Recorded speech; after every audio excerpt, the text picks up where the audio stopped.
Olá pessoal, estamos iniciando mais um episódio do Pode Ser. Aqui é Thiago Franklin e todas as reformas sociais necessárias em vossos tempos de indecisão espiritual têm de processar-se sobre a base do Evangelho. Olá pessoal, aqui é Haroldo Dutra Dias.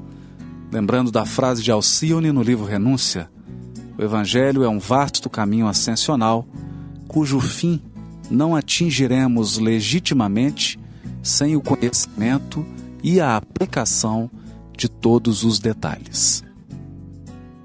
Olá pessoal, aqui é o Fred Cornélio, do Evangelho segundo o Espiritismo pelo Espírito Lázaro. O amor é um sol interior que condensa e reúne em seu ardente foco todas as revelações e aspirações sobre-humanas. Do livro Emmanuel, de autoria dele próprio, psicografia de Francisco Cândido Xavier, por enquanto, todo o nosso trabalho objetiva a formação da mentalidade cristã por excelência. Mentalidade purificada, livre dos preceitos e preconceitos que impedem a marcha da humanidade. Luiz Sérgio Marota. Maravilha! É isso aí, hoje estamos aqui juntos para falar sobre a formação da mentalidade cristã. Nosso convidado para este episódio é o Luiz Sérgio. É isso aí, pessoal, vamos para mais um episódio.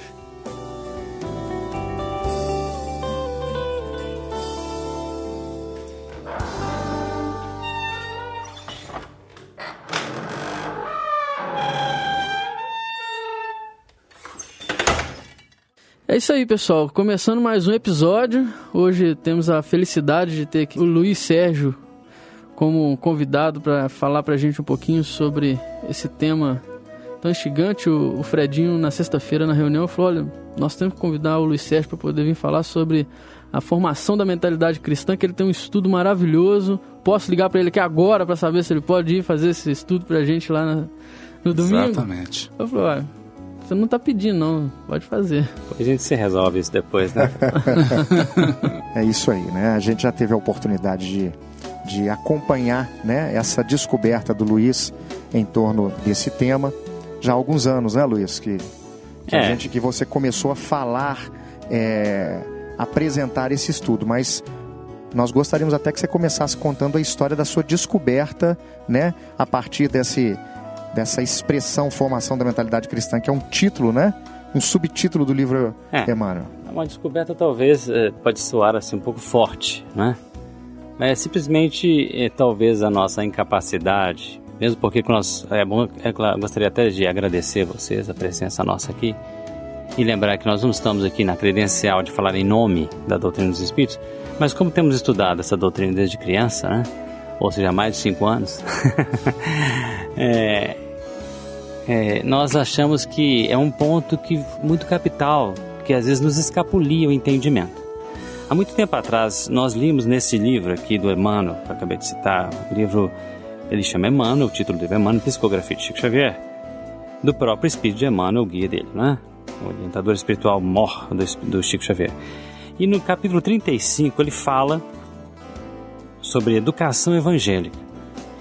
Num dos tópicos, ele fala, inclusive o tópico se chama Formação da Mentalidade Cristã. Lê-se aqui uma coisa que me deixava muito confuso quando mais jovem. Ele dizia assim: por enquanto, todo o nosso trabalho objetiva a formação da mentalidade cristã. Por excelência, mentalidade purificada, livre dos preconceitos e preceitos que impedem a marcha da humanidade. E depois ele continua dizendo: formadas essas correntes de pensadores esclarecidos do Evangelho. Observem bem o que ele está dizendo, né, gente? Formada essa corrente de pensadores esclarecidos do Evangelho, entraremos então no ataque às obras. Ou seja, esse então tem aquela conotação de depois. Depois de formada essa mentalidade evangélica, né, nós aí entraríamos no ataque às obras. Quais são essas obras? Os jornais educativos, as estações radiofônicas, o filme que ensina e moraliza, e olha, tudo à base do sentimento cristão. Bom, ele fala aqui nesse capítulo, e ele ainda diz o seguinte, ele fala que essas obras que hoje surgem, vacilantes e indecisas no seio da sociedade moderna, Em outra mensagem nós abordaremos, que é muito parecida com essa, do mesmo ano de 1938, essa mensagem é de 38, gente. Ele fala a mesma coisa, só que se dirigindo mais detidamente ao meio espírita, não ao nosso meio.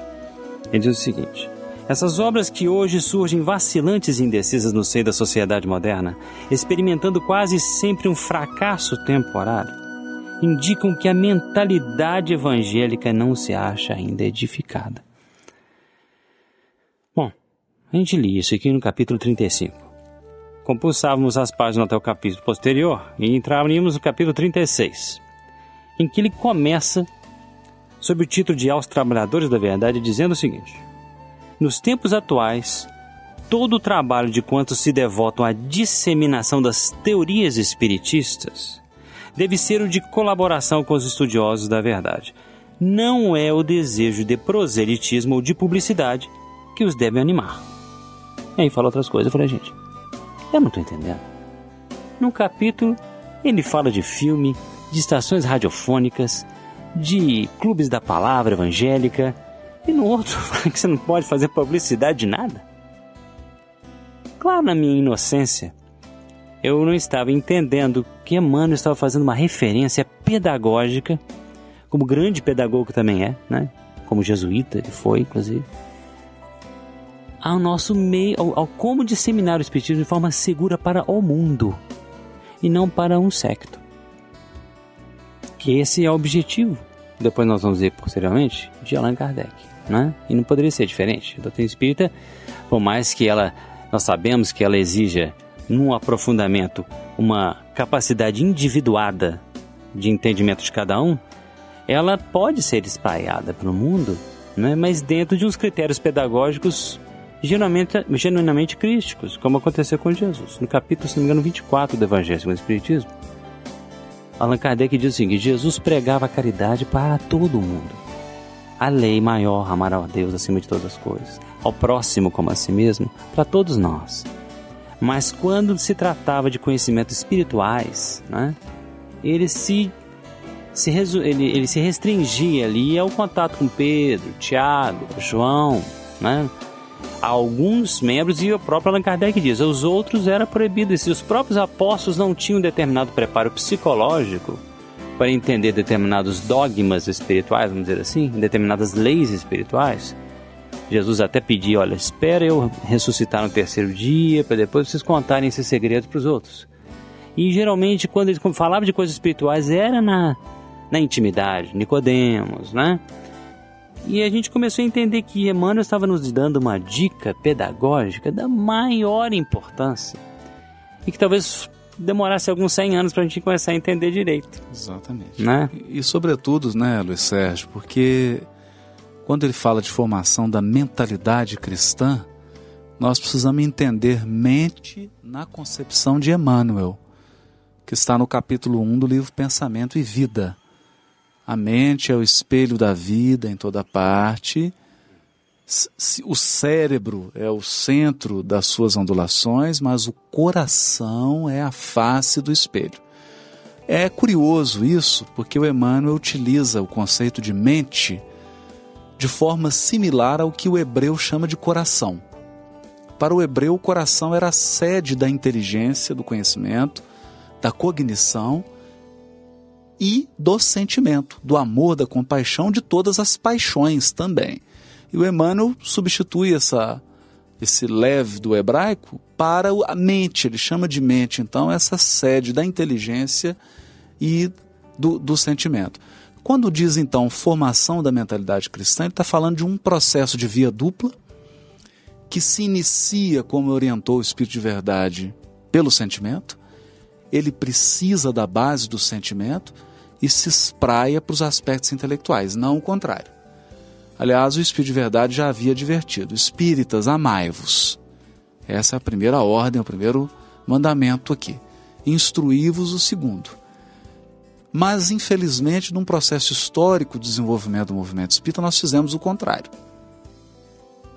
Houve um processo de crescimento muito grande dos aspectos intelectuais e os aspectos do sentimento. Nós não estamos falando de obra de caridade, que é outra coisa. obra assistencial é exteriorização. Nós estamos falando aqui de um processo interno. Eu acredito que é isso também que você está focando, não é, Luiz? Com certeza, porque para eu entender essa palavra, você foi exatamente o Haroldo, realmente ele é pontual, né? Sem querer ficar lustrando aqui, né, Júlio? Mas eu estou falando sério, né? A questão, a mentalidade cristã, muitas vezes era só confundida por nós, como estudo do Evangelho. Mas quando Allan Kardec, ele fala lá no prefácio de O Evangelho segundo o Espiritismo, qual que era o foco dele? Entre aqueles 5 pontos que você poderia abordar no Evangelho, entre eles os pontos que foram utilizados pela Igreja Romana para fazer os seus dogmas, né? Os atos da vida do Cristo, os milagres do Cristo. Ele fala, o ponto-chave é o moral. Esse moral, gente, para quem está escutando aí, não se trata de moralismo, né? Nada disso. Esse ponto moral significa a essência espiritual, sentimental dos ensinamentos do Cristo para a nossa vida. Sem isso aí, ele diz, nós vamos ficar em exegese, em discussões teológicas do Evangelho interminavelmente. Se nós colocarmos o foco no moral, no aspecto moral, primeiro, nós já não existimos mais no sentido de seita.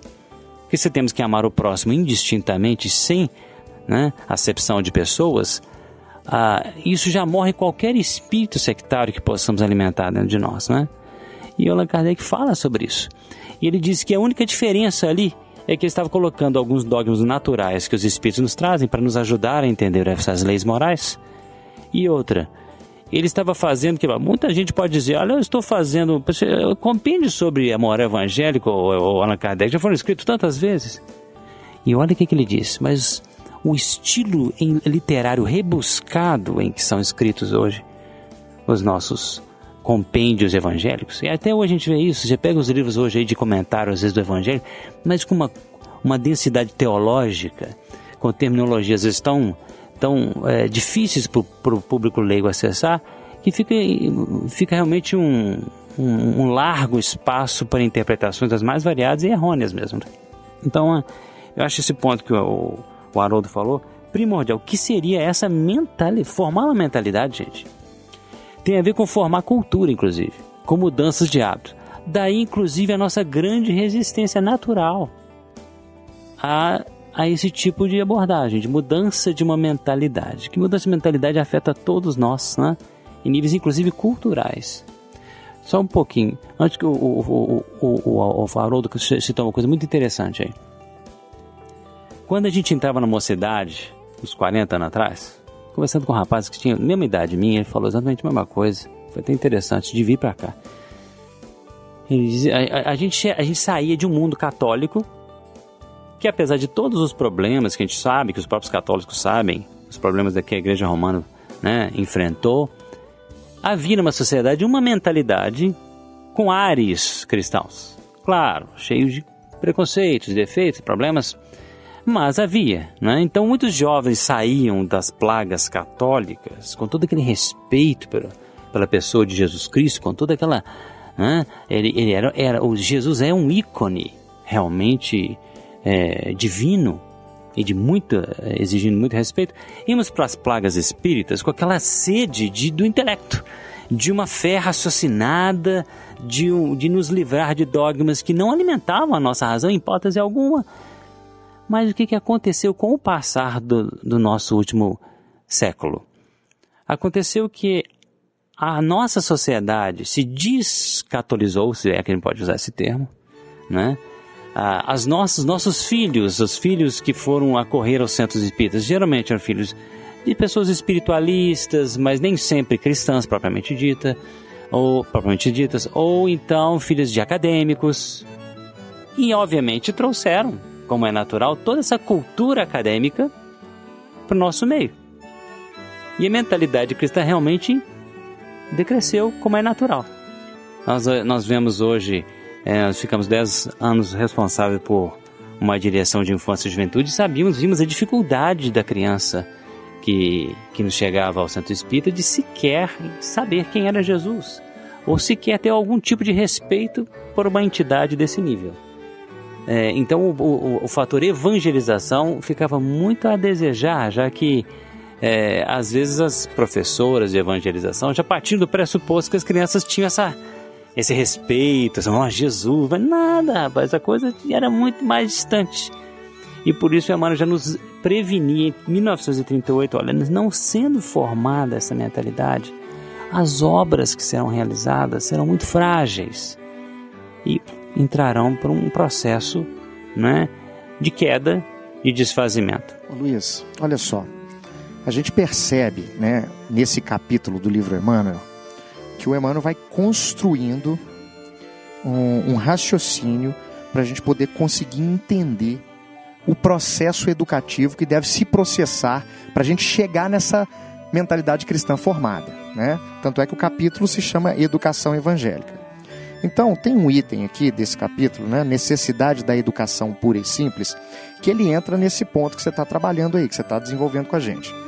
Ele diz assim: no capítulo da preparação da infância, não preconizamos a educação defeituosa de determinadas noções doutrinárias, mas facciosas, facilitando-se na alma infantil a eclosão de sectarismos prejudiciais e incentivando o espírito de separatividade. E não concordamos com a educação ministrada absolutamente nos moldes desse materialismo demolidor, que não vê no homem senão um complexo celular, onde as glândulas com as suas secreções, tal. E ele continua falando então do materialismo. Olha que interessante isso, né, Fred? Porque sempre que nós líamos isso, nós espíritas apontávamos o dedo para os nossos irmãos evangélicos, para os nossos irmãos católicos, e apontávamos os dedos para os acadêmicos ateus. A questão, eu acho que você deve ver, todos nós, eu tenho um baixinho de 4 aninhos, né, o João Gabriel, e uma filha de 17. A dificuldade que é hoje em Belo Horizonte você conseguir uma mocidade espírita que seja atrativa, que a minha filha consiga ficar, e uma evangelização onde o filho de 4 anos. Por quê? Porque o nosso discurso espírita se tornou sectarista e dogmático. Então, você pega a grade de evangelização da infância, tem pluralidade dos mundos habitados. Ora, para que tratar desse assunto uma criança de 4 anos de idade?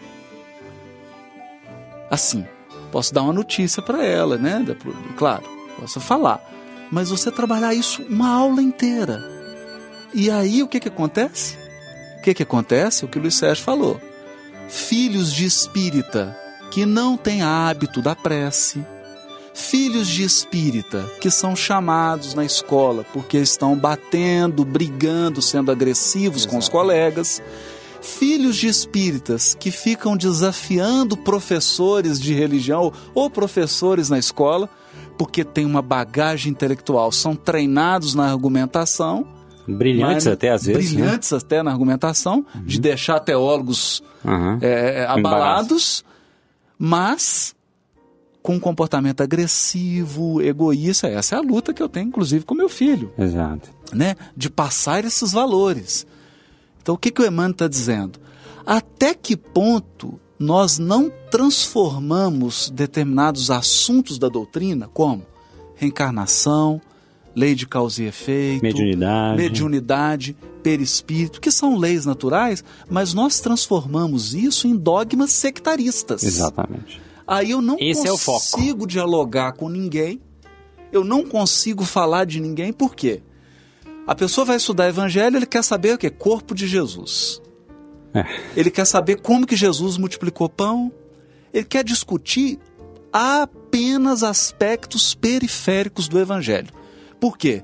Porque se entrar no veio que é humildade, perdão, sensibilidade à dor do outro, não tem público compaixão, espírita, fica difícil. Ensinar humildade para as nossas crianças, gente, é um desafio enorme. Porque uma vez eu falando sobre elas a serem expositores, para a gente ficar batendo palma. Não, isso meio espírita e lá fora. Tem que ser melhor, né? Olha a dificuldade de a gente enfrentar uma sociedade com esses valores da humildade, a sociedade de hoje. Entendeu? E o que nós fazemos também, né, Luiz Sérgio? Com médiuns psicógrafos, com expositores. Com a celebridade do nosso... Não é? O nosso endeusamento a essas pessoas, a forma como nós tratamos essas pessoas, que cria uma aura. Então você estimula o quê?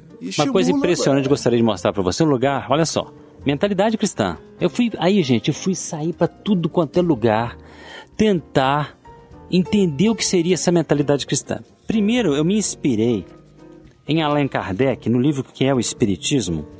Ele diz o seguinte, presta atenção. Ele estava falando de 5 princípios gerais, que seriam os princípios morais do Espiritismo. Uma coisa que para a qual eu não me lembro de ter sido chamado a atenção nos meus 40 anos aí de sensação espírita, de me sentir espírita nesse sentido, né? O Allan Kardec, ele conversando com o padre, no capítulo 23 do livro que é o Espiritismo, essa conversa é uma conversa fictícia, um diálogo que ele imaginou estar fazendo com o padre para reproduzir o que muitas pessoas perguntavam para ele da religião católica. E ele fala dos 5 princípios, dizendo, parafraseando aqui, que eu não trouxe escrito, dizendo, olha, padre, nós espíritos acreditamos em Deus, na existência da alma após a morte, nas consequências dos nossos atos, no livre-arbítrio e na lei de amor que rege isso tudo. Por isso, esse é o nosso foco, padre. E nesse sentido, nós somos irmãos. Isso. Se, em outras palavras, o que a gente entendeu de tudo que Allan Kardec tem falado no livro que é o Espiritismo e num livro espetacular, muito pouco lido por nós, que é o Viagem Espírita, em 1862. Ele diz o seguinte, quaisquer ênfase nossa em aspectos periféricos do Espiritismo, quais sejam, de repente, até... Ele não fala isso, mas a gente vê que os aspectos periféricos são os dogmas espíritas, a reencarnação, a mediunidade, o perispírito. Quaisquer focos maiores nesses, que não nesses outros primeiros, os 5 princípios que eu acabei de citar, nos torna sectários. Sectários. E é o que acontece, gente. Allan Kardec chega a dizer, e é o que acontece, ele chega a dizer o seguinte, se tem 2 pessoas discutindo, eu já fiz essa pergunta em várias palestras e não tive respostas boas. Allan Kardec fala, se tem 2 pessoas discutindo, ou grupos, discutindo do lado de quem que eu vou ficar? Eu perguntava, né? O pessoal já de cara fala, não, do lado de quem tem mais razão, lógica e bom senso. Só que Allan Kardec dizia o seguinte, eu ficaria do lado do mais caridoso, do mais cordato, mesmo se o outro, o oponente, estiver com certo nível de razão. Isso quebra paradigma. Isso quebra paradigma e mostra o nível de cristianismo ou de evangelho que o Allan Kardec tem no seu coração. Isso ali, quando nós mostramos isso para os jovens, eles ficaram tão entusiasmados com Allan Kardec e descobriram nele uma figura tão cristã quanto o Chico Xavier, o que eles não tinham. E olha, eu vou confessar para vocês, eu não tinha. Que a gente não tinha. Essa ideia de Allan Kardec. E aí você entende por que ela era cercado de pessoas, ele atraía pessoas em torno dele. É por isso que ele fala assim, olha, mas bem observado, depois que se vulgarizou, o Espiritismo vem derramar luz sobre um grande número de questões, sim, até hoje insolúveis ou mal compreendidas. Seu verdadeiro caráter é, pois, de uma ciência e não de uma religião. Ele tem a religiosidade que ele traz, mas não de uma religião. E a prova disso é que ele conta entre os seus aderentes homens de todas as crenças, que por esse fato não renunciaram às suas convicções. Olha só, você concebe o católico espírita? Onde está isso, Luiz? Onde está isso? O que é o Espiritismo, capítulo 23. Capítulo 23 do que é o Espiritismo. Católicos fervorosos que não deixam de praticar todos os deveres do seu culto quando a igreja os não repele. Protestantes de todas as seitas, israelitas, muçulmanos e mesmo os budistas e brahmanistas. Meu Deus, é isso que a gente tem? É essa mentalidade que nós temos? E por que nós não a temos? O Haroldo, Luiz, costuma... Já viu o Haroldo falando isso algumas vezes, né? Qual era a escritura que Jesus lia? Não é isso? Era o Novo Testamento, não era? Ele era viva, né? Não é mesmo? Quem eram os que participavam das reuniões espíritas que começavam? Exatamente. Só para terminar. Aliás, esse pode ser hoje, ele tá com aquele gostinho do livrinho do Apocalipse que o João comeu. Ele começa doce e vai começando agora, meus caros amigos que estão ouvindo, a ficar amargo. Mas é um amargo do boldo. Isso. E salutar, é o amargo salutar. Que vai fazer com que a gente entre num processo de digestão de muitos conceitos espíritas e também para a gente se olhar com mais autocrítica. Isso. Olhar-se com mais autocrítica. E sem condenações, né, Haroldo? O que tudo acontece? Foi necessário, tudo que aconteceu foi necessário, né? Então, não, tudo é um crescimento. Exatamente. Mas agora nós estamos caminhando, né, Luiz, para uma definição. Nós estamos até achando muito interessante que participamos essa sexta-feira de um programa na Rede Minas com o padre Libânio. Assisti. E o padre escreveu um livro chamado Qual o Futuro do Cristianismo? E antes do programa nós conversamos muito, ele sabendo que eu era espírita, que havia feito a tradução, e eu falei para ele, padre, qual o futuro do cristianismo? E ele falou assim, olha, eu faço uma distinção. Ele, o padre Libânio. Eu separo a pessoa de Jesus, o cristianismo enquanto um movimento humano, as igrejas enquanto instituições que se formaram dentro desse movimento, a mensagem de Jesus e o cristão individual. Ele fala, o futuro do Cristo não há problema nenhum. Jesus não tem problema nenhum, o futuro dele é promissor. O cristianismo é um movimento humano. Como um movimento humano, ele teve altos e baixos, teve os seus equívocos, teve os seus momentos trágicos e os seus momentos gloriosos. As igrejas são instituições, portanto, elas carregam a marca da ambiguidade humana. Tem luz e sombra. E quando nós falamos em instituições cristãs, o espírita às vezes tem dificuldade de entender que é o grupo espírita, as federativas, as instituições, são instituições. Então as pessoas acham que as instituições espíritas só têm luz. Não conseguem ver que elas são instituições. Depois ele diz da mensagem de Jesus, que é irretocável, que era tão maravilhosa, que foi capaz de atrair pessoas como um Gandhi, que era apaixonado pela mensagem do Evangelho, e depois o cristão. E aí ele cita um teólogo alemão que fala de uma nova categoria de cristão que está surgindo, o cristão anônimo. É um cristão que, mesmo não aceitando Jesus como Deus, mesmo não aceitando os dogmas das teologias cristãs, às vezes nem mesmo aceitando a ideia da existência de Deus, vive segundo a mensagem de Jesus, vive como um verdadeiro cristão. Então, era um cristão anônimo. Então, que ele achava que esse era o futuro. E, na verdade, é isso. Inclusive, perguntaram para ele no programa, né? O que você acha do Chico Xavier?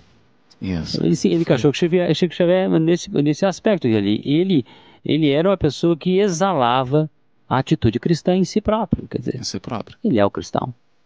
Né? Por mais que... Ele estava se apegando a dogmas aí, gente.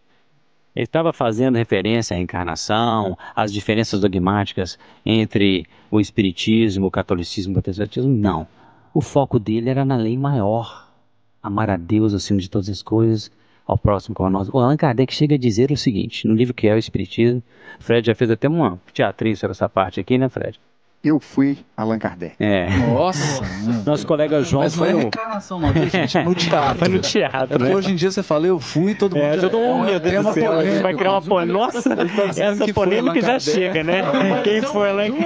Apareceu mais um, né? Já deve ter uns 50 candidatos. Pelo amor de Deus, para por aí. Mas é só no teatro que o Fred foi... Lá, e ele falando lá, nesse teatro, ficava claro, né, que o Allan Kardec, ele chega a dizer o seguinte, que se você tem uma crença que já te faz um homem de bem em níveis cristãos, do espiritismo você não necessita. E o Chico falou isso para uma senhora que o procurou. Essa senhora diz, Chico, meu marido é um homem, olha, é um marido exemplar. Um homem, você precisa ver, carinhoso, amoroso, não tem nada a reclamar dele. É um pai também exemplar, Chico. Educa os filhos, não deixa faltar nada, sempre dá o roteiro.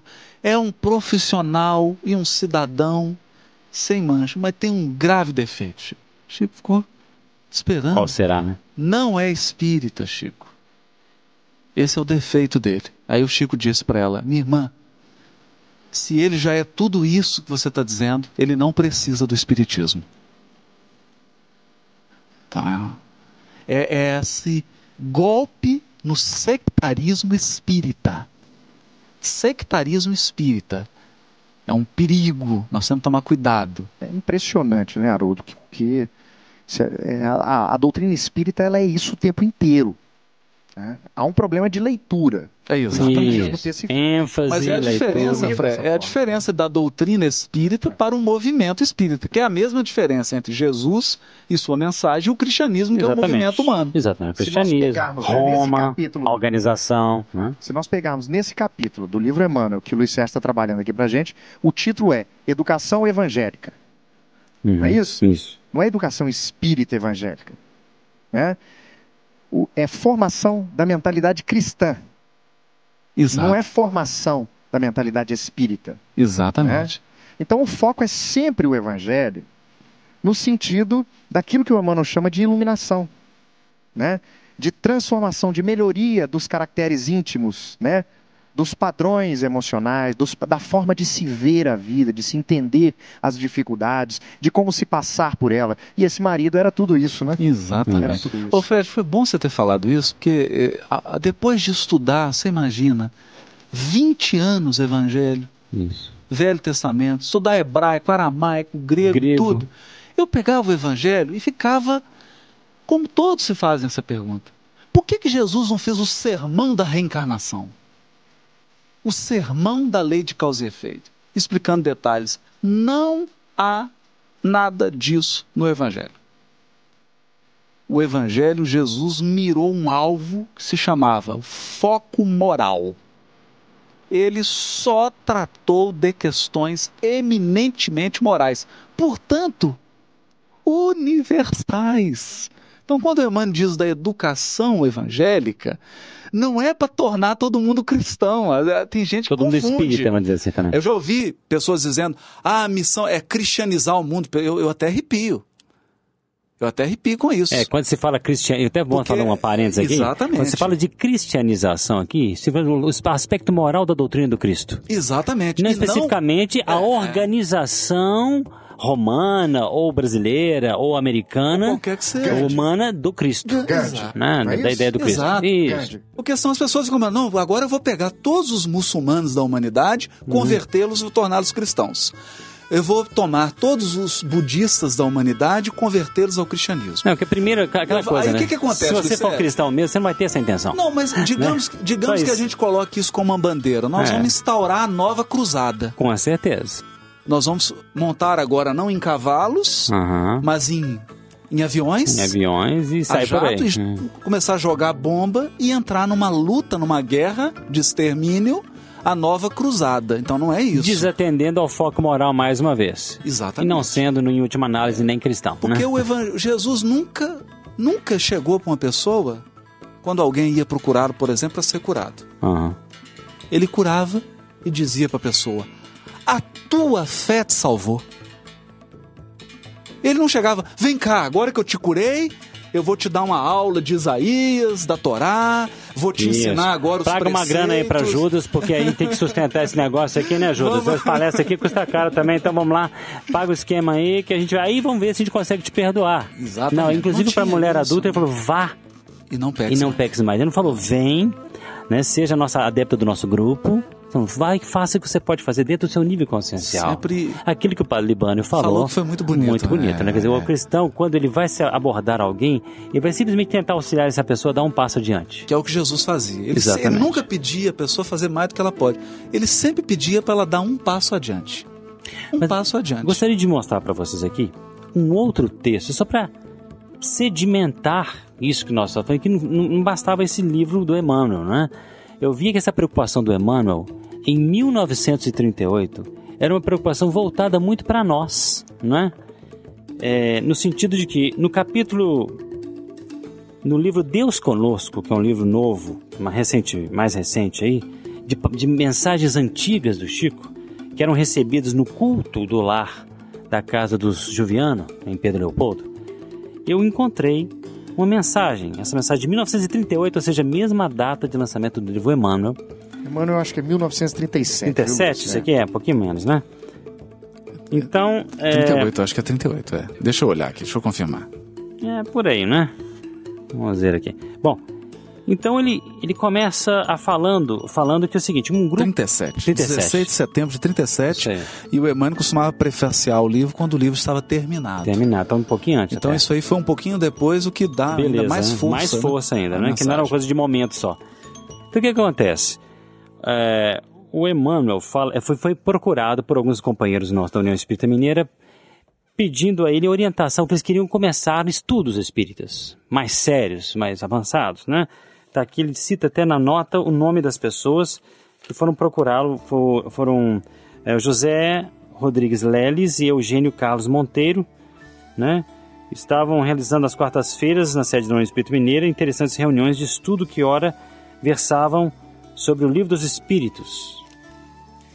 E o Emmanuel foi perguntado, mano, dá uma dica aí, o que a gente deve estudar, como a gente deve estudar. E observem que o Emmanuel, depois de explicar, né, o porquê que ele está escrevendo essa mensagem, se ele foi pedido a ele uma opinião, ele diz o seguinte, certamente que os estudos da doutrina em seus variados aspectos constituem pontos essenciais do estatuto que estabelece as suas diretrizes. Claro, você vai estudar a doutrina espírita, você vai estudar a doutrina espírita, a encarnação, a lei de causa e efeito, isso é óbvio, não é? E nós adoramos esse estudo. Por que não? Senão a gente não mostra mais. Não seríamos espíritas. Com certeza. Né? E Jesus não falou para as massas sobre o conhecimento espiritual, mas chamou alguns, como o Luiz já frisou aí, João, né? Pedro, e passou conhecimentos mais adiantados para eles. Esses conhecimentos, eles têm um papel. Gente, claro. Se não fosse o conhecimento espírita da nossa vida, as coisas que já aconteceram com o meu íntimo, na minha situação, eu como uma mãe médium e pai católico, né, e vi as dificuldades que eram e que são, que ainda existem. Eu sou procurado por pessoas de várias vertentes religiosas que têm mediunidade, freiras, padres, que falam, olha, Sérgio, agora está complicado. Estou vendo meu pai lá na cozinha do convento, lá do mosteiro, e como é que eu faço com isso aí? E que eu vejo como é que são as dificuldades por não entendermos determinadas leis naturais da vida. Então nós sabemos essa importância. Quanto que a doutrina é abençoada. Então o Emmanuel está dizendo isso aqui, não é, gente? Olha, isso aí, poxa, claro, tem que ser estudado. Aí ele coloca uma adversativa aqui. Ele fala, mas. Contudo, porém, todavia, não é isso? Mas julgamos de muita oportunidade e bom desejo de quantos se aproximam do labor doutrinário, ávidos de luz e de conhecimentos, possuídos dos ideais unitivos, de cuja concretização nascerá a energia concentrada de todos, a fim de que se forme a consciência espírita no Brasil, junto dos indivíduos e das sociedades, energia essa da qual se deve esperar a renovação das atividades do homem comum à base da filosofia cristã. Nossa, olha só. Então ele põe um condicional. Você pode estudar, mas se não houver essa base, mais na frente ele reforma, dizer assim.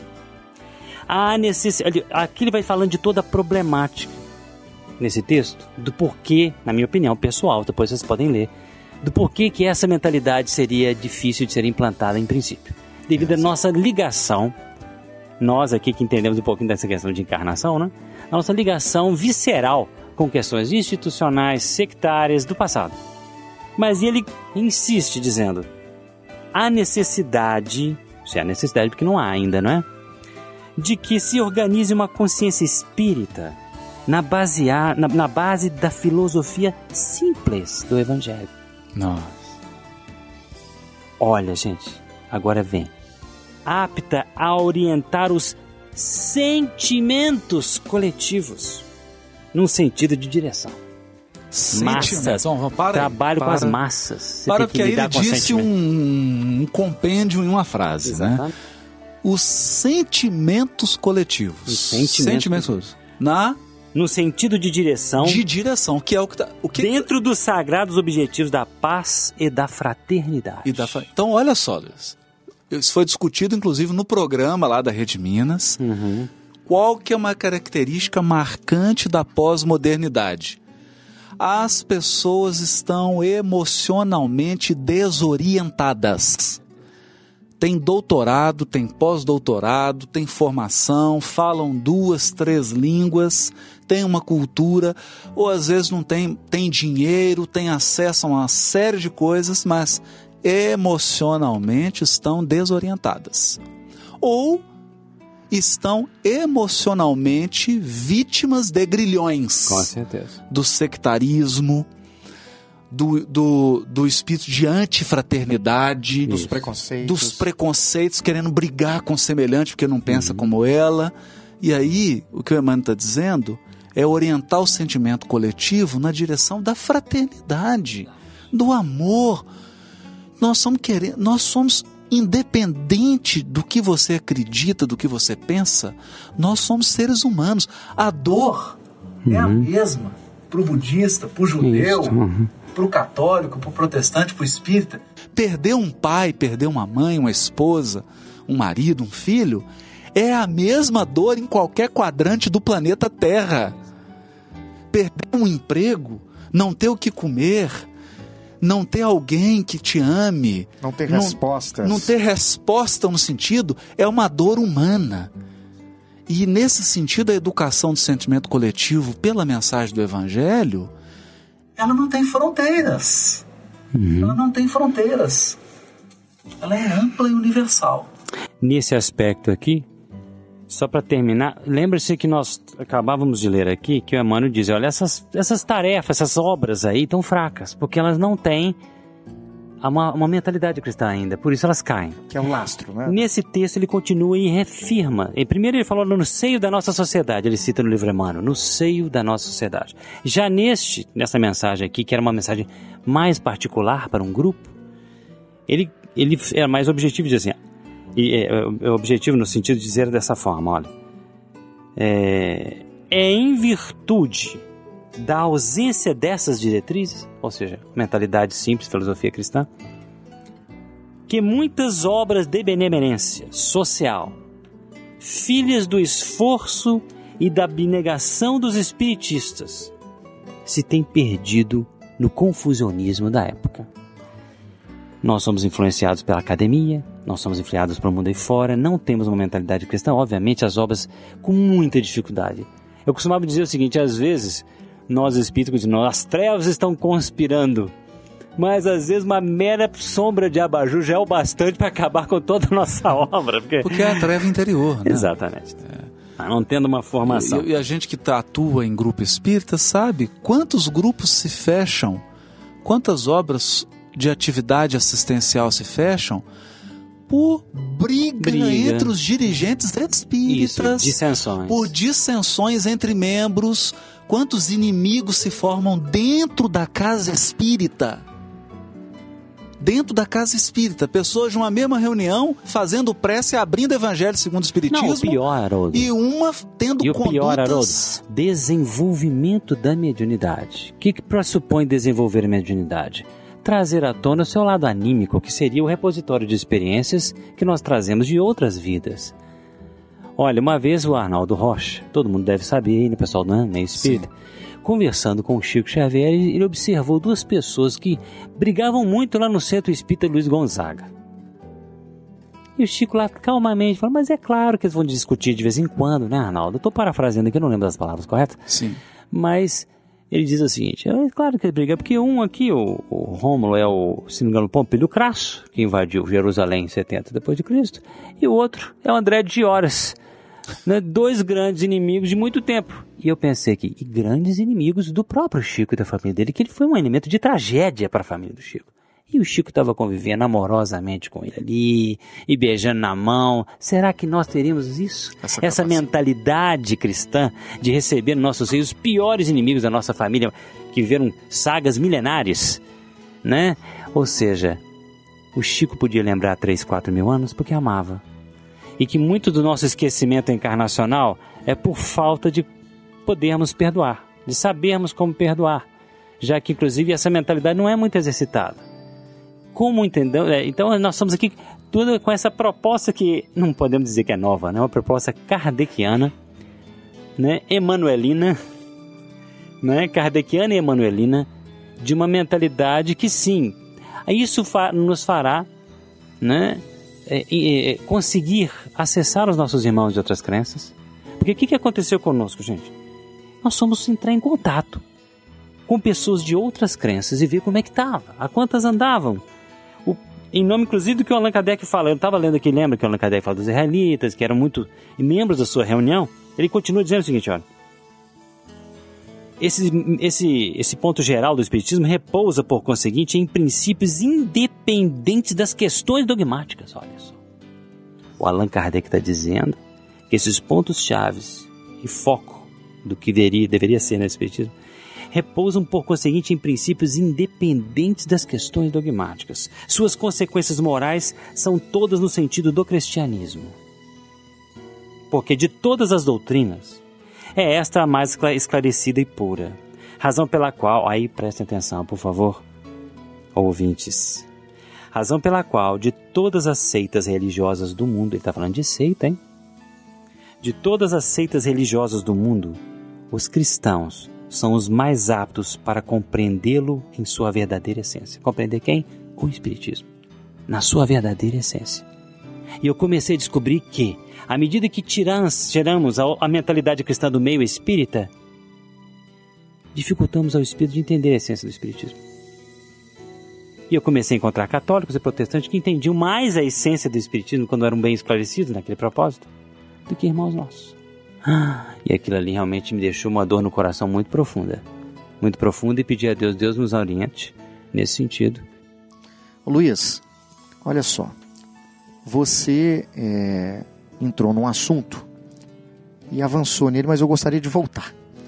Você trouxe aí a questão, né, de dois companheiros no passado, né, que estavam ali ao lado do Chico, que eram inimigos do passado, e que estavam ali convivendo, né, ainda discutindo, mas o Chico convivendo fraternalmente. Tem um ponto aí que eu acho que seria interessante a gente entrar nele um pouquinho também. Nós trazemos, né, das nossas experiências pretéritas, uma carga de convicções que muitas vezes nos impede de acessar essa mentalidade cristã por excelência, na sua essência, na sua verdade. Então eu, muitas vezes, né, me torno um sectário por ter sido sectário durante muitas vidas, mas agora não sou mais um sectário religioso, sou um sectário científico, na área da ciência, por exemplo. Né? Muitas vezes, por ter me complicado no passado, né, com a questão dos recursos, do poder religioso, não consigo mais lidar, por exemplo, né, com as questões dos recursos materiais, do dinheiro, né, e vejo o dinheiro como um pecado nessa situação, né? E assim por diante. Então, nós temos que tentar entender que nas nossas mãos estão postas, né, determinadas responsabilidades. Estou falando isso aqui, né, Haroldo? Porque nós temos aí o ser, que é uma sócio-organização, né, uma instituição com propostas de fomentação de uma cultura cristã, né? De um trabalho que possa oferecer à nossa sociedade. Isso não para espíritas, mas para católicos, para protestantes, para hinduístas, hebreus, né? Budistas. Mas Kardec chega, só um parênteses, ele chega a dizer que o objetivo do Espiritismo, ele fala em palavras textuais, né? O Espiritismo visa unir as crenças. Mas sem nós termos aqueles 5 princípios como não foco... converter, unir crenças, né? Dialogarem-se entre si, amarem-se, respeitarem-se. Porque crença tem a ver, a religiosidade unificada, ou seja, de denominações, né? Ela tem a ver com cultura, com país, com hábitos. É difícil você chegar e pegar um saxão e colocar lá no sul da Bahia e pedir para ele crer do mesmo jeito que o pessoal da Bahia crê. É muito difícil isso.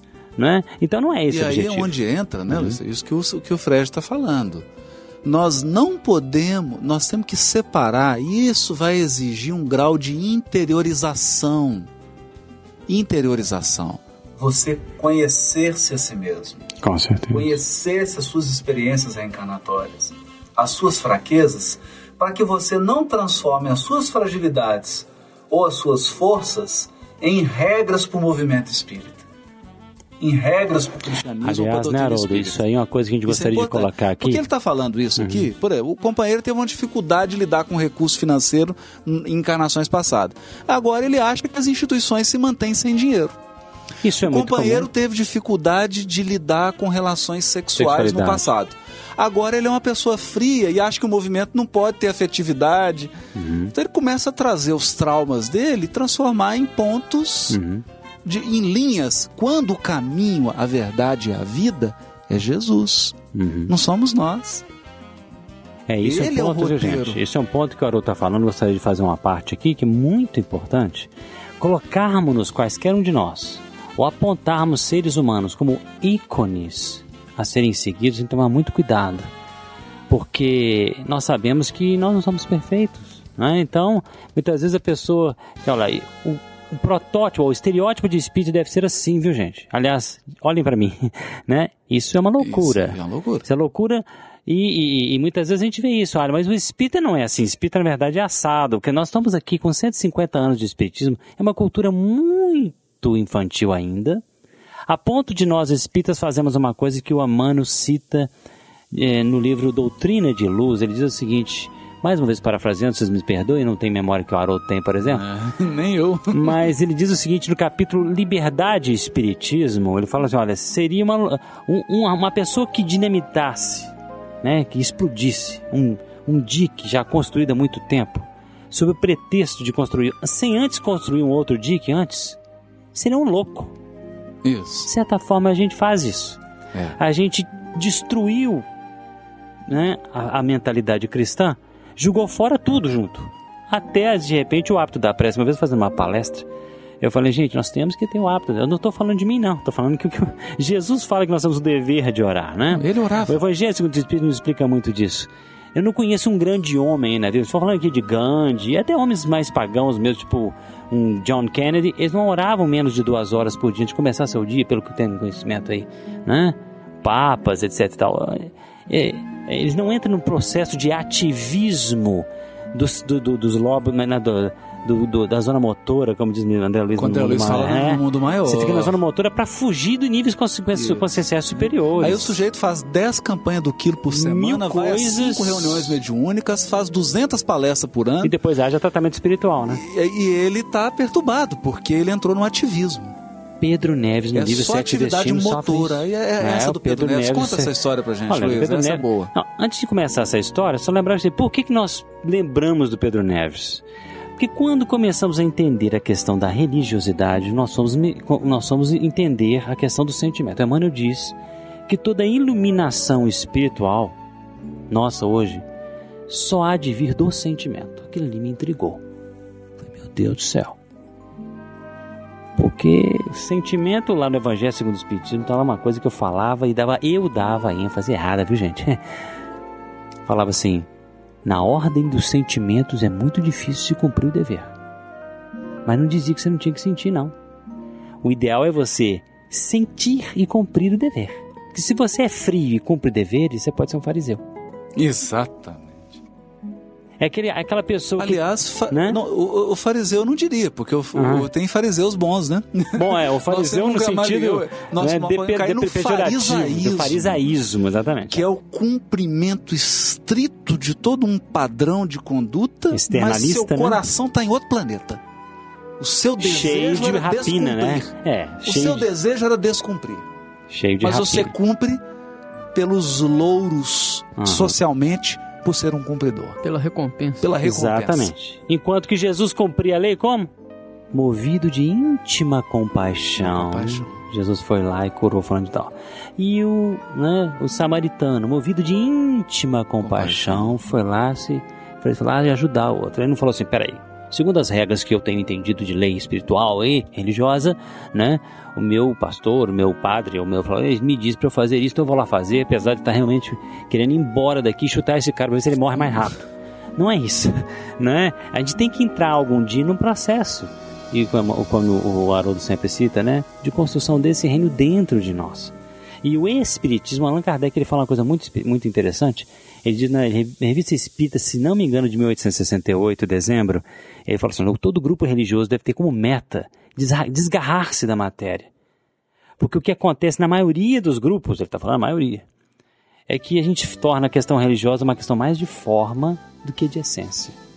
E aí nós vamos descobrir que os livros de Francisco Cândido Xavier eram de um foco tão violento na questão da essência, e que nós, estamos falando aqui de nós, viu, gente, usando o plural de modéstia, eu mesmo, todos nós, quando falamos assim, pessoas, companheiros, nós temos uma grande dificuldade de lidar com o lado essência dos livros de Franciscano Xavier, que são lados que mexem demais com os nossos direcionamentos culturais. Cita o caso aí, né, do nosso companheiro Pedro Neves agora. Pedro Neves. Por isso, porque vai exemplificar isso bem, Sérgio. Pedro Neves é um espírito que está lá no livro do Sexo e Destino, chama Sexo e Destino, Psicografia André Luiz, Franciscano Xavier.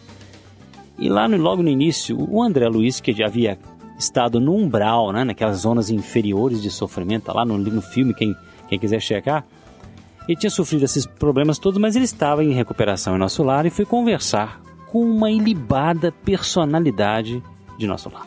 O nome desse homem é Pedro Neves, esse espírito já desencarnado, estava lá. Havia 40 anos que ele estava lá, trabalhando na caridade de nosso lar. Gente, isso é impressionante. Nós não estamos falando aqui da carne, não. Estamos falando lá no plano espiritual, hein? Plano das verdades, vamos dizer assim, né?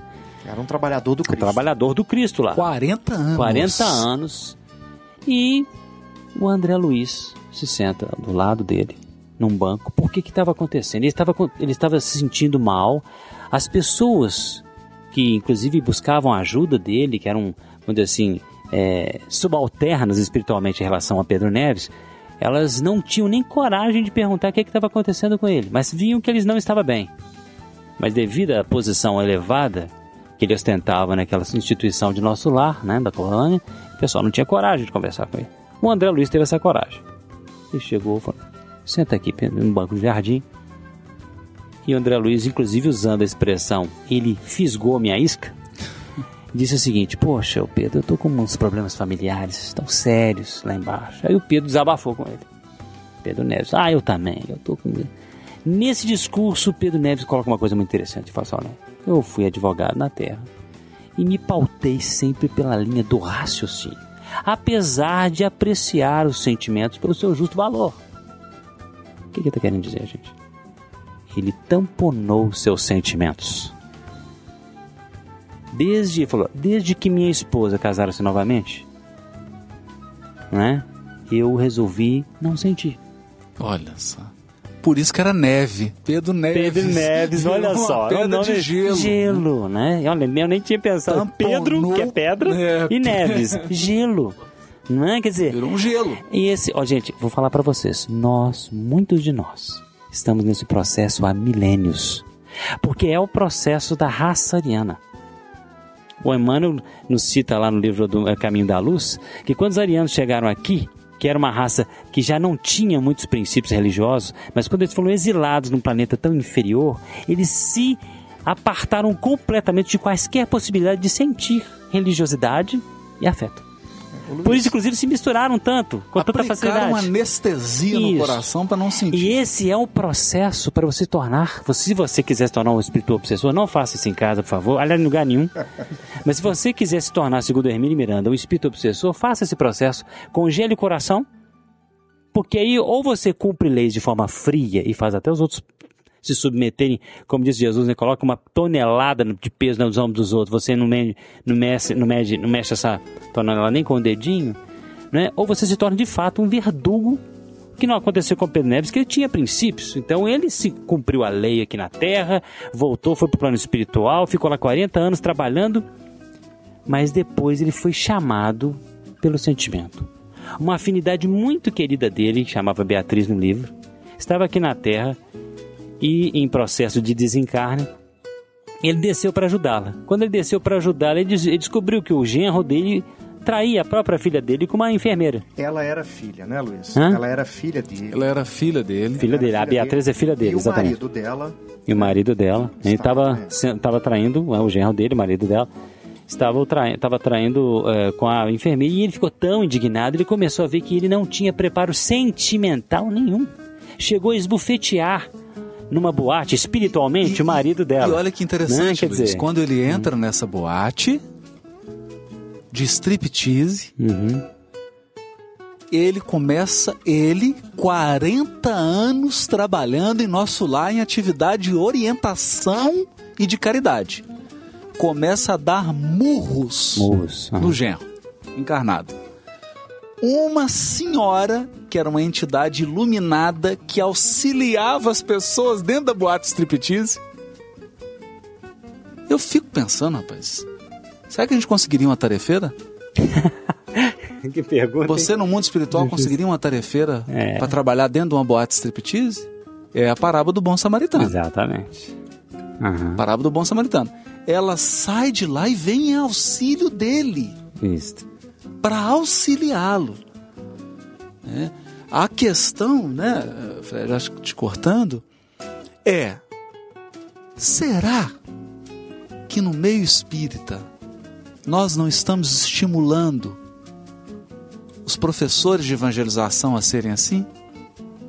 Os expositores espíritas a serem assim? Os médiuns psicógrafos a serem assim? Então pessoas que têm uma conduta ilibada, que tem não sei o quê, mas nós não sabemos o que está no coração dela. Olha só, Haroldo. A gente só naquele processo que o Emmanuel fala, né? Criminosos são todos aqueles de nós que não foram descobertos ainda. que foram descobertos, aliás. Existe uma frase do Emmanuel, no livro, se eu não me engano, chamado Pensamento Cristão. O Emmanuel diz mais ou menos assim: elegendo no pensamento do Cristo o centro de nossa vida interior, estaremos preparados para os mais altos voos e tal. Ele diz mais ou menos assim. Então olha só, nós estamos aqui falando de sentimentos, né? E logo no início o Haroldo trouxe pra gente o capítulo 1 do Pensamento e Vida. A mente é o espelho da vida em toda parte, né? O pensamento, o centro das ondulações, e a face, o coração, o sentimento. Perfeito? Perfeito. Então quer dizer, nós estamos falando de sentimentos. E o Emmanuel nos diz do pensamento do Cristo como centro da nossa vida interior. Ou seja, o problema não é pensar. Não, o problema não é o raciocínio. O problema é a base, o alimento que nós temos para esse raciocínio. E quando nós falamos de mentalidade cristã, nós estamos falando disso, né? Ou seja, havia uma frieza dentro desse coração de Pedro Neves em virtude da ausência de um raciocínio genuinamente cristão. Com certeza. Não, e outra coisa, ele não tinha tido uma mentalidade cristã. Ô Fred, outra ele estava coisa, tendo acesso ao cristianismo. A maior ilusão do ser humano é achar que existe pensamento e raciocínio neutro. Não existe pensamento humano que não esteja imantado por sentimentos. E por sensações, isso não exatamente. existe. Nenhum pensamento é neutro. Todo pensamento está ali imantado por uma carga emotiva, por interesses emotivos que estão por trás. Né? Mesmo nos frios. Mesmo nos frios. Capítulo 1 do Pensamento e Vida, ele continua dizendo isso, né? Ideia, plasma e tal. Eu não lembro. Exatamente, ele vai falando isso. Né? O reflexo esboça a emotividade. A emotividade plasma a ideia de que se nutrem os pensamentos, e aí ele fala que isso lançam os braços nas ações, nas atitudes, nas palavras, que são válvulas obliterativas ou alavancas do crescimento. Mesmo que seja a emotividade de uma pedra, né? Porque eu acho que é pior ainda. Não, mas não é verdade. Aí você enxerga mas olha só, mais fria ainda. Prender-se emocionalmente é uma emotividade. Não, sim. Você congelar o sentimento é preciso uma carga emotiva para isso. E de uma mágoa, claro, geralmente, mágoa. De uma mágoa. Muito forte. Isso tem que ser alimentado, porque não ser tocado emocionalmente exige um esforço gigantesco do espírito. É como colocar dentro de si uma usina nuclear, né? Exatamente. E você tem que administrar isso. Aquilo, né? A todo modo. A gente percebe isso também, né, Luiz Sérgio e Fred, no livro Libertação. O Gregório. 700 anos, salvo engano, no mundo espiritual. Ex-papa. Ex-papa. Uma cultura filosófica, teológica, intelectual, o homem de uma capacidade de gestão, porque coordenava milhares de espíritos das trevas, e não eram pessoas inteligentes também. Ele coordenava tudo isso, mas nunca não tinha aberto a porta do coração. Aliás, foi quando fala assim, a mãe espiritual dele, né? esqueci, Matilde, né? Matilde. Ela chegou, olha, o coração dele já começou a amolecer. Há 50 anos. Tá na hora de... Há 50 anos ele demonstra tédio do mal. Começa a se Tédio do entediar com o mal. O tédio de ficar trancafiando o sentimento, né? Exatamente. Perdendo o sentido, né? Tédio de não se emocionar mais com a dor do semelhante. Porque para você exercer a lei fria, você perseguir, falar, eu agora vou ser um instrumento da lei de causa e efeito. Você tem que trancar o coração. Agora, Tédio vamos falar uma coisa séria para vocês aqui. Começamos nos nossos trabalhos, nos nossos sofrimentos, porque realmente nós sofremos muitas situações para podermos entender o que se passou, o que se passa nessa questão do sentimento. Nós passamos coisas do arco da velha, ninguém nem imagina. Mas começamos a entender certas situações e que, devido ao nosso pensamento, em que o Haroldo fala muito da nossa raça ariana, não é? Do nosso período de raça ariana, que é o racionalismo, é a raça racionalista, né? Então, os livros do Francisco Cândido Xavier, eles têm uma didática muito vinculada a isso que o Emmanuel está falando aqui em 1938. O foco até do André Luiz, o foco que o Emmanuel dá ênfase em seus prefácios nos livros de André Luiz é este aqui, de que nós estamos fazendo citação.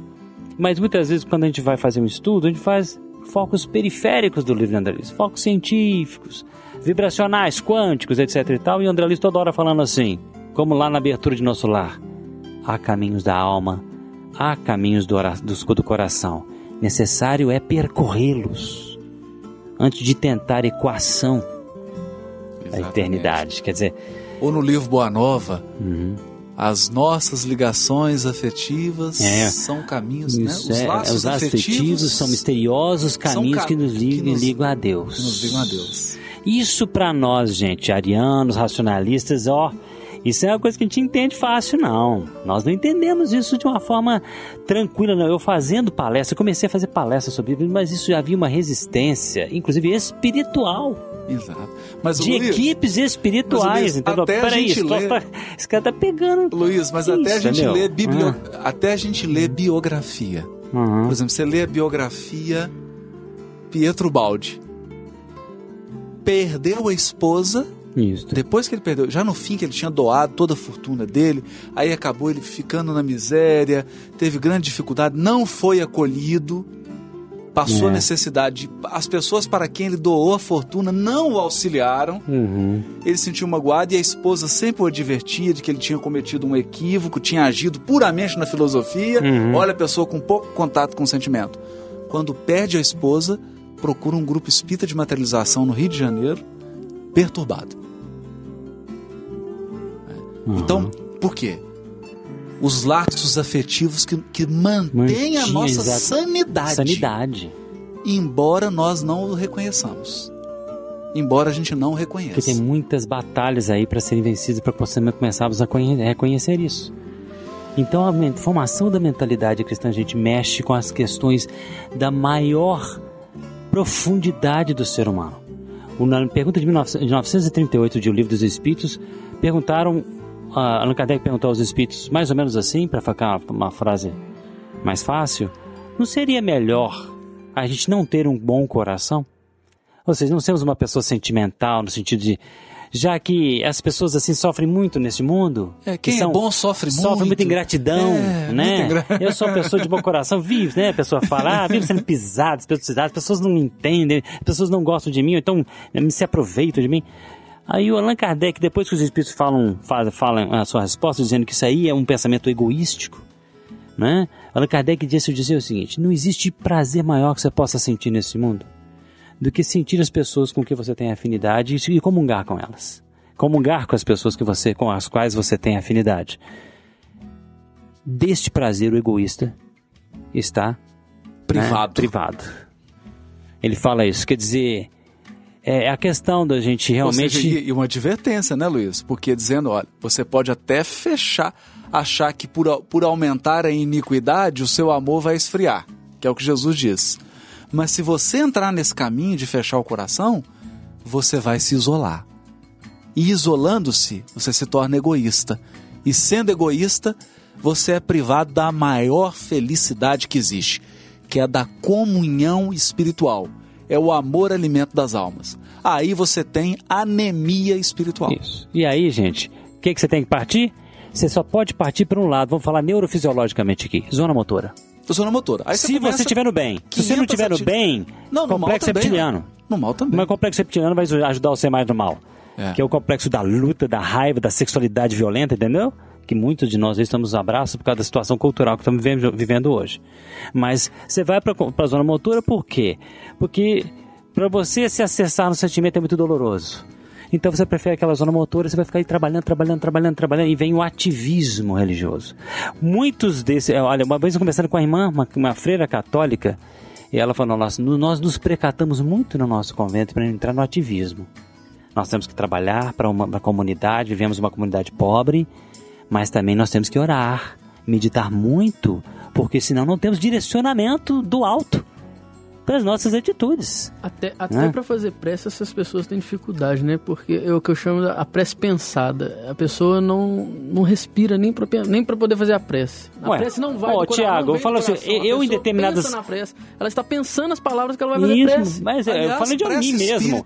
Às vezes eu passava por determinados momentos de tarefa... Prece espírita é discurso. Você vai no grupo espírita, infelizmente, prece espírita vira discurso. A pessoa quer usar a palavra bonita, quer falar, mas você não tem sentimento. Mas naquilo. Não sai do coração. A prece não tem sai sentimento. Do coração. Aí, gente, fala em coração. Eu saí para uma empreitada de conversar com essas pessoas de outras religiões e comecei a falar, meu Deus, quanta experiência religiosa profunda, de tradição cristã genuína essas pessoas têm. E nós não temos acesso a elas, e nem elas acesso ao grande cabedal unificador de crenças que o Espiritismo é. Então nos dá uma dor muito grande no coração de já não ter vivido isso nos últimos 30 anos, né, no sentido de chegar para um pastor, chegar para um irmão católico, padre, como o Allan Kardec fez várias vezes, dizer, não se preocupe, nós não estamos aqui, nós repetimos com Jesus, não viemos derrogar a lei, nem as boas tradições. Não é isso. Não é isso. É o que eu falei com um aluno meu evangélico, quando ele descobriu que era espírita, ele ficou muito chateado. Falou, pô, mas você conhece de evangelho? Que desperdício. Você conhece tanto de evangelho? Que coisa ruim. Ele falou assim, meu, que desperdício você ser espírita. Não é possível. Mas eu falei, olha, companheiro, é o seguinte, certas verdades espirituais com que eu convivo desde meu tempo de infância, se eu não conceber dentro de mim que Jesus, o grande mestre nosso, né? O verdadeiro Deus nosso para nós aqui encarnado. Não é o Deus para nós, mas ele é esse ícone, né, deificante nosso. Se eu não entender que ele sabe dessas coisas pelas quais eu passei, sabe, isso de Jesus Cristo não pode ficar diminuído dessa forma para mim. Eu sei que Jesus sabe dessas coisas que eu sei. Eu sei, porque senão eu poderia repetir para Jesus, és mestre em Israel e não sabes dessas coisas? Não, ele sabe muito mais, com certeza. Quando Jesus disse, muito vos tenho que dizer, mas nós não podeis suportar agora. É sinal que esse espiritismo, ou seja, que esse entendimento espiritual que Jesus, às vezes, ao pé da letra, né, veiculava para os nossos irmãos daquela época, ele disse, era um conhecimento que é necessário para a gente entender o cristianismo em sua totalidade, né? É entender. Diga-se de passagem. Então ele disse, eu vou, mas eu vos enviarei um outro Consolador, e eu tenho muito que vos dizer, mas vocês não podem suportar. Agora. Imagine Jesus Cristo falando com Pedro, ó Pedro, não fala assim não, porque senão você vai, né, as suas ondas eletromagnéticas vão atuar, né, no peso específico perispiritual da série estequiogenética que é composto o seu perispírito, e de repente você vai estar em níveis quânticos inferiores com uma, né, quantificação mais pesada, fazer com que você perca a sintonia magnética com os espíritos superiores, com os anjos. O Pedro... Eu responderia assim, Luiz, Senhor, tu me amas? Vai pensar bem uma coisa dessa, rapaz? Pedro falou, mestre, olha, tá bom, foi tudo muito legal, tá, beleza, mas eu acho que dessa vez Luiz, a maionese foi muito grossa, né? Essa semana caiu no meu culto uma passagem do livro do Humberto de Campos, um caso em que nos primeiros dias em que Pedro se instalou na Casa do Caminho em Jerusalém, os irmãos cristãos ajudaram, eles compraram uma casa, ele se instalou com a família, e aí ele fez uma prece, chorou, ficou a noite quase toda orando, pedindo, Jesus, agora a casa está pronta, auxilia, me manda trabalho, Senhor, me manda trabalho. Aí Jesus aparece para ele. Ele então se emociona: mestre, eu estou querendo servir, estou querendo trabalhar, o senhor me mandou para cá, disse que eu seria pescador de almas. Aí Jesus disse a única coisa para ele: aguarda que eu te enviarei trabalho. E foi. Quando amanheceu, bateu na porta, ele viu uma algazarra na rua. Quando ele abriu, era um ladrão que estava sendo perseguido. O sujeito lá tinha um hábito de subtrair as coisas alheias sem o consentimento delas. E o pessoal perseguindo, ele entrou na casa do caminho: me ajuda, por favor, me ajuda, não sei o quê. E o Pedro: te ajudar? Seu sem vergonha, ladrão. E tu dá uns pontapés nele. Coloca ele para fora, o grupo prende ele e leva ele para ser punido. Aí ele fala: que absurdo, vem desonrar essa casa aqui.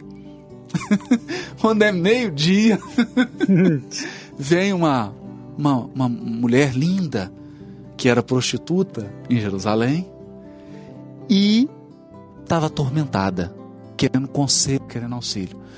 Aí ele fala: mas você vem me procurar aqui? Uma mulher de má vida vem desonrar essa casa? Mas escorraça ela. E ela vai embora. Depois vem uma pessoa também demente, atormentada, e ele escorraça. Quando é de noite, ele entra em prece, chorando, emocionado: ô mestre, você não mandou nenhum trabalho para mim? Não mandou nenhum trabalho. Aí Jesus aparece para ele. Aparece para ele e diz para ele assim: como não, Pedro?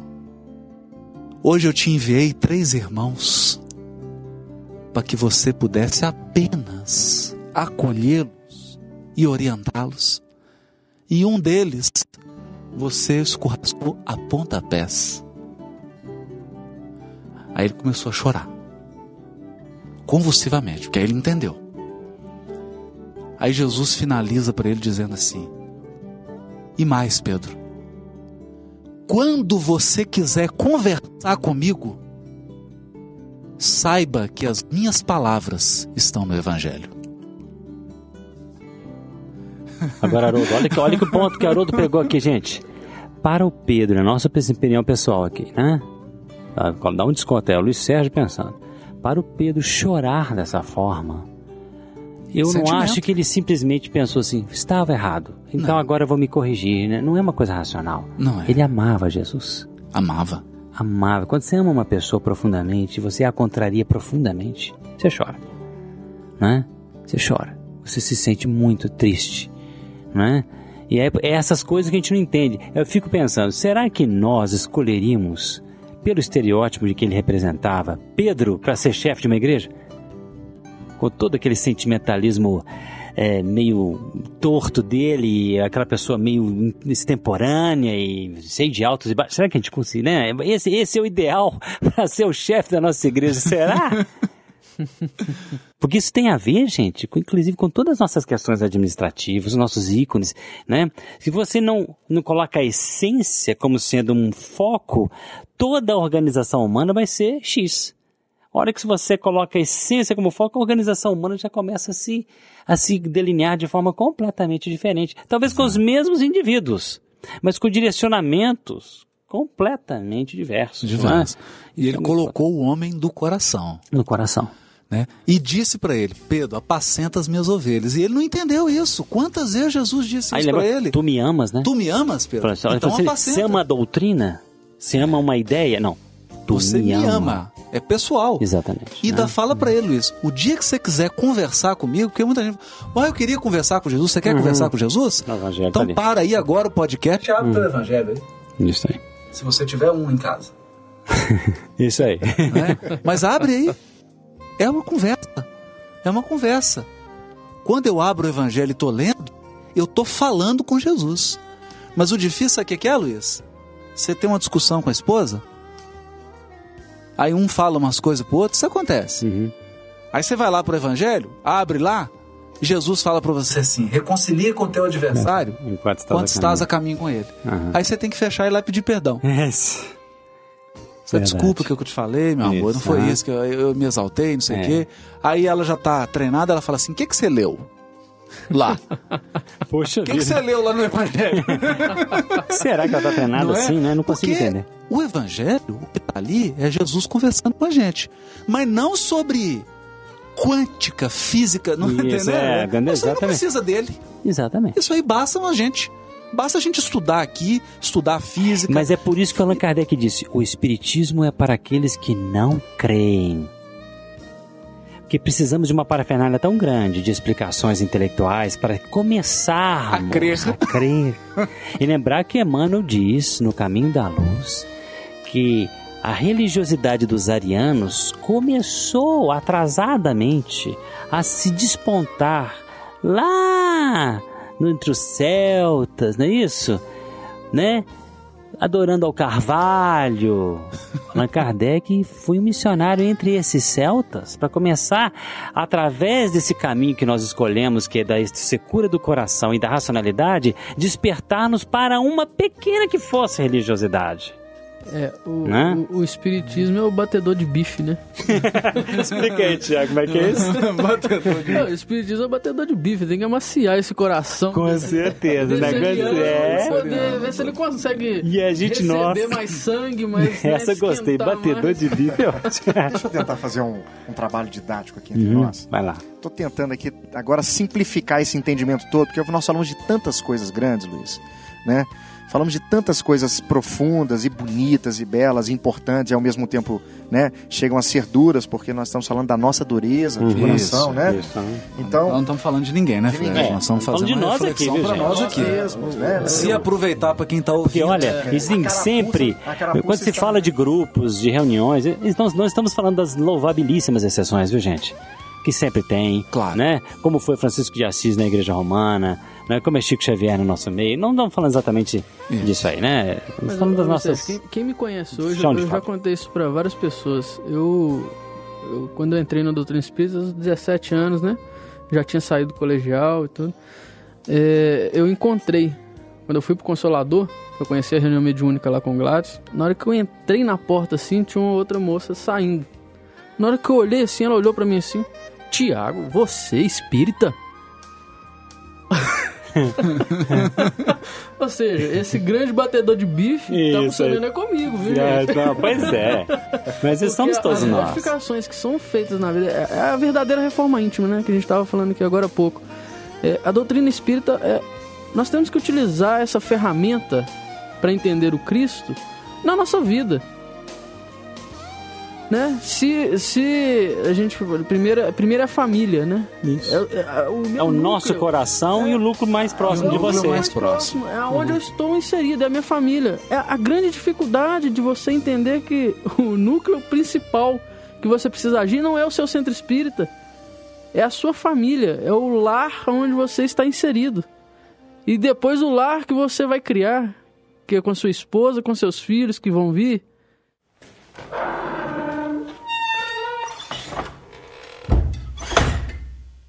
Da atitude individual de cada um, realmente é difícil a gente entrar especificamente. Porque uma vez eu li no livro de Ação e Reação que o cara, para ele redimir-se de seus pecados, vamos dizer assim, ele teria que frequentar o centro pelo menos umas 2 vezes por semana, uma coisa assim, umas 3 vezes por semana. 8 horas por semana. 8 horas por semana. Ou seja, que daria aí umas 4 reuniões de 2 horas. Vamos supor que ele traz isso. Ele poder conseguir cumprir o compromisso lá. Então nós não podemos fechar.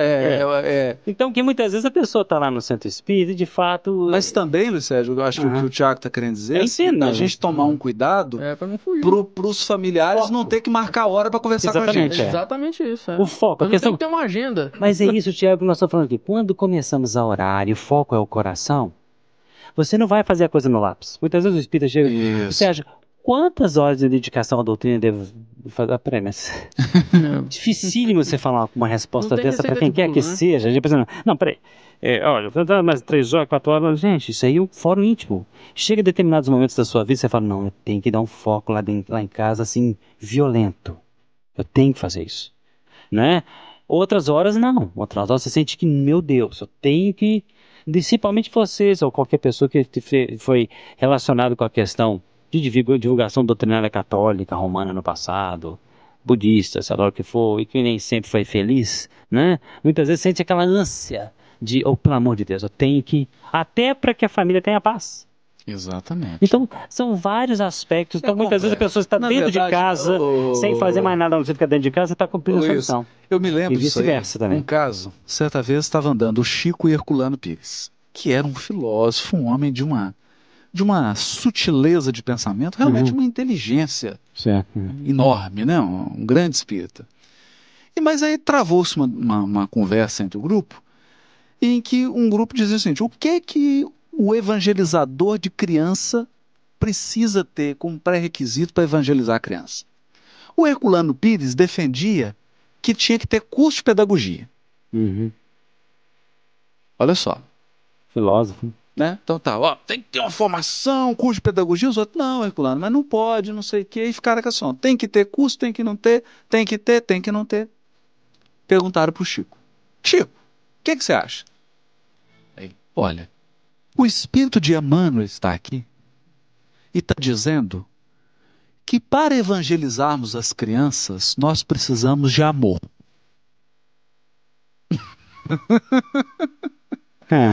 Evangelizar, né? Então, a verdade é, não existe receita de bolo. Mas se você tem amor no coração, inexoravelmente você vai encontrar o caminho certo. Porque tem uma coisa, né, Luiz? Olha, é até pouco frustrante isso, né? Porque depois de anos e anos de estudo, o que a gente precisou estudar tanto para chegar a essa conclusão, né? Quem ama entendeu todo o Evangelho. Porque quem ama, aí você usou aquela metáfora que eu adoro usar. Quem ama tem uma banda larga com Deus. Eu acho que é algo em torno assim de mais de 500 GB. Isso.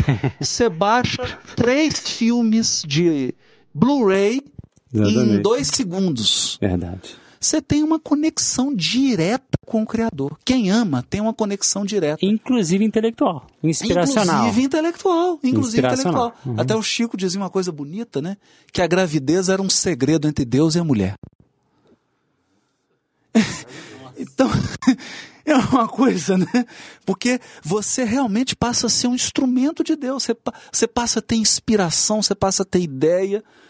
E as suas ideias são sempre em favor do coletivo, em favor do semelhante, porque o seu coração está vibrando. O que não acontece, às vezes, com o altamente intelectual. Por quê? Na criação, na estruturação do Holocausto, nós tínhamos intelectuais. Nós tivemos químicos que projetaram as câmaras de gases. Não é? Hoje nós temos intelectuais que fazem os caças. Você sabe o que estava escrito em Auschwitz? Atômicas. Na porta de Auschwitz, o que estava escrito? O trabalho enobrece o homem. Trabalhavam 20 horas por dia em função de matar criaturas. Para matar. Né? Quer dizer, a gente tem que tomar muito cuidado. Não é? O trabalho enobrece o homem. Trabalhava 20 horas por dia para matar milhões de pessoas. Exatamente. Quer dizer, a questão do direcionamento, gente, moral, é tudo. Né? Só uma coisa para pegar o gancho do Haroldo, ele falou de amor, né? E olha o que o André Luiz, no livro Evolução em Dois Mundos, que para mim é o livro dos espíritos do André Luiz, costumo chamar, né? Olha o que ele fala, gente, quando a respeito dessa evolução do amor em nós. Ele diz o seguinte, chama Evolução do Amor, página 142 da edição antiga. Entretanto, importa reconhecer que à medida que se nos dilata o afastamento da animalidade, quase absoluta, para a integração com a humanidade, o amor assume dimensões mais elevadas, tanto para os que se verticalizam na virtude, religiosidade verdadeira, não é? Isso é um grifo nosso aqui. Uma observação nossa. Tanto para os que se verticalizam na virtude, como para os que se horizontalizam na inteligência. Agora vai dizer o que aconteceu na história com os que se verticalizaram na virtude e com os que só se horizontalizaram na inteligência. Olha só. Nos primeiros, aqueles da virtude, cujos sentimentos se alteiam para as esferas superiores, os sentimentos se alteiam para a esfera superior. Religiosidade, sabe, verdadeira. O amor se ilumina e purifica, mas ainda é instinto sexual nos mais nobres aspectos, emanando-se as forças com que se afina em radiante ascensão para Deus. E os outros, né? Que se horizontalizaram pela inteligência. Vamos ver o que ele vai falar aqui? Nos segundos, cujas emoções se complicam o amor se requinta, transubstanciando-se o instinto sexual em constante exigência de satisfação imoderada do eu. Acabou a nossa cultura. Entendeu, gente? Esse André Luiz, gente, vocês vão me desculpar. Você podia fazer um favor pra gente, Luiz? Ler o texto de novo agora, de forma pausada, sem comentários, porque é um texto tão forte.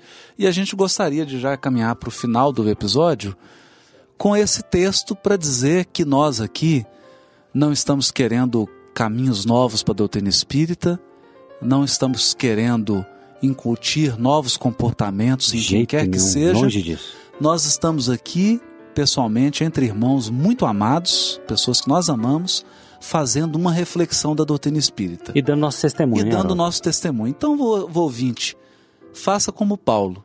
Examinai tudo, retende o bem. Pelo amor Examinar de Deus. Tudo que nós estamos dizendo aqui, faça a sua reflexão. E por isso a gente gostaria de pedir para o Luiz Sérgio para ler esse texto e que as palavras de André Luiz possam alertar o nosso coração. A evolução do amor, o item do capítulo 18 de o livro Evolução em Dois Mundos, do próprio André Luiz, psicografia de Chico Xavier.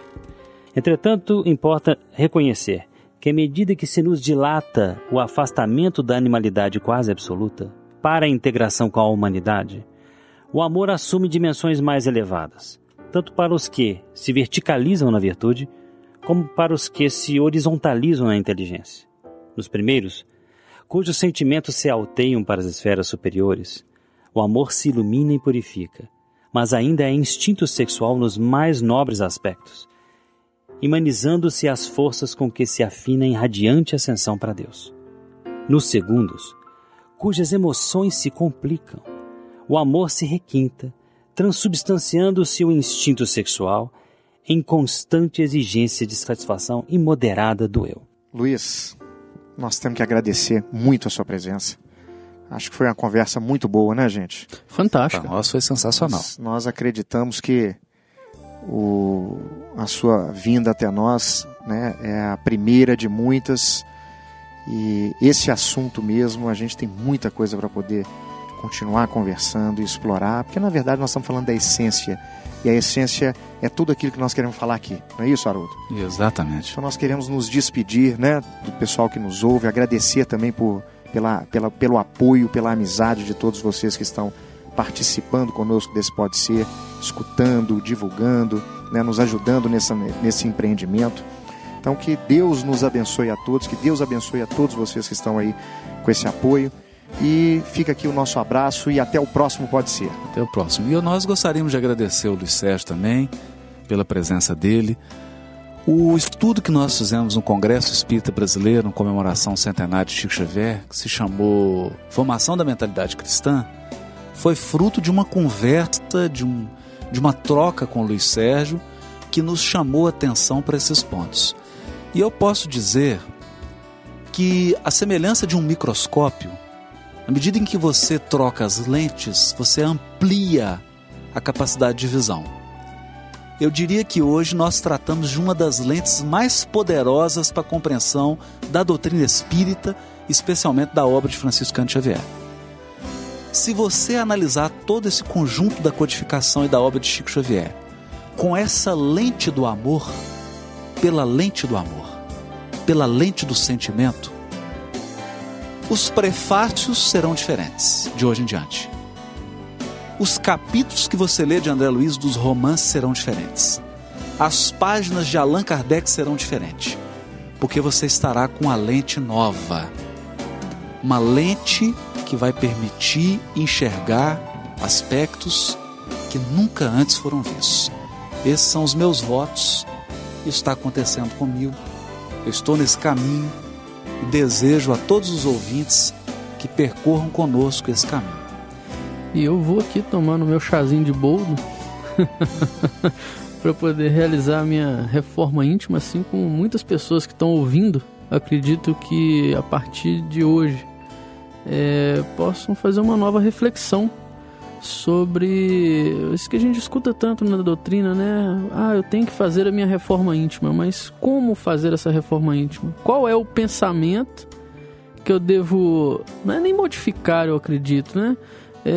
Que eu devo qual o pensamento novo que deve surgir em mim para que eu possa utilizar esse grande batedor de bife que é a doutrina espírita para poder fazer a minha reforma íntima, né? E como um chá a gente vai tomando em doses, né, para que a gente dê conta também de chegar lá do outro lado, ou chegar no final desta encarnação melhores do que nós entramos nela. Nós gostaríamos então de fazer uma última colocação aqui. O Tiago está me lembrando aqui, com as frases, né, com a colocação que ele fez, dessa nossa proposta de conseguirmos dividir com os irmãos de todas as religiões esse conhecimento cristão. Então o nosso tema de hoje, a formação da mentalidade cristã, nos ensina muito, né, e é a partir desse entendimento que a gente consegue entender que ao pegar muitas vezes um livro de uma outra doutrina, de uma outra religião, né, e que ele traz dentro de si um amor a essa verdade, a gente consegue ficar admirado. Nós pudemos, né, dividir com os amigos nesses últimos dias um livro chamado A Outra Espiritualidade, de um pastor chamado René Kivitz, se eu não me engano, não é isso? Isso mesmo. E que nós ficamos admirados com a profundidade e verdade cristã que existe ali dentro, né? Estamos aí desejosos de ter a oportunidade de conversar e de ter a presença desse pastor que nos ensinou muito e que a gente acredita que temos muito, muito a aprender com ele. É isso aí. É isso aí, pessoal. Eu posso falar um pouquinho aqui, não, gente? Você pode, claro. Não, você deve. Agradeço muito, muito humildemente mesmo, me sinto emocionado, né? Não é para dizer que eu estou sentimental, mas eu me sinto muito emocionado, muito agradecido a vocês todos, porque de fato eu não me sinto na credencial nenhuma, né, de falar em nome da doutrina dos Espíritos. Fica aqui só um testemunho nosso, porque se uma coisa nós fizemos na nossa vida, foi de fato sim dedicar a vida ao estudo da doutrina dos Espíritos. Quanto à prática, está delongando demais devido à nossa reiterada posição de espírito muito ainda inferiorizado, mas isso foi uma dedicação, de fato. Nós quisemos sempre estudar a doutrina dos Espíritos, né? Foi uma coisa muito necessária para as nossas vidas, em nome do cristianismo, inclusive. Mas quando nós chegamos aqui e vemos que encontramos nossos irmãos aqui entendendo as situações e dialogando de uma forma despretensiosa, como estamos fazendo aqui, o que a gente pode dizer é que nós estamos muito agradecidos pela oportunidade. O Haroldo tem sido uma pessoa que compreende as coisas de uma forma muito interessante sem aqui ilustrar a vaidade de quem quer que seja, mas um elemento... Sem enfeitar o pavão. Isso, sem enfeitar o pavão, porque a coisa, né, já é difícil. Mas é um elemento que pode nos trazer, está disposto a nos trazer oportunidades todos aí de entendimento superior também, no seu trabalho, na sua dedicação. Os meninos aqui o auxiliando constantemente, nós somos testemunha disso, da dedicação das horas, dos domingos, das noites. Puxa vida, isso é muito emocionante. E essa mentalidade, como diz o Haroldo, né, lembrando as palavras deles, que abre toda uma ótica, não só de nós espíritas para todas as religiões, mas também das religiões para o espiritismo, que veio unificar as crenças, como diz Allan Kardec, não fazendo uma crença só, mas fazendo com que todas se irmanizem, né? É muito gratificante, é muito bonito, e esperamos que possamos estar aqui, de fato, em nome daquele Cordeiro, em nome de nosso Senhor Jesus Cristo, com seus objetivos, e sinal que Ele possa nos orientar cada vez mais.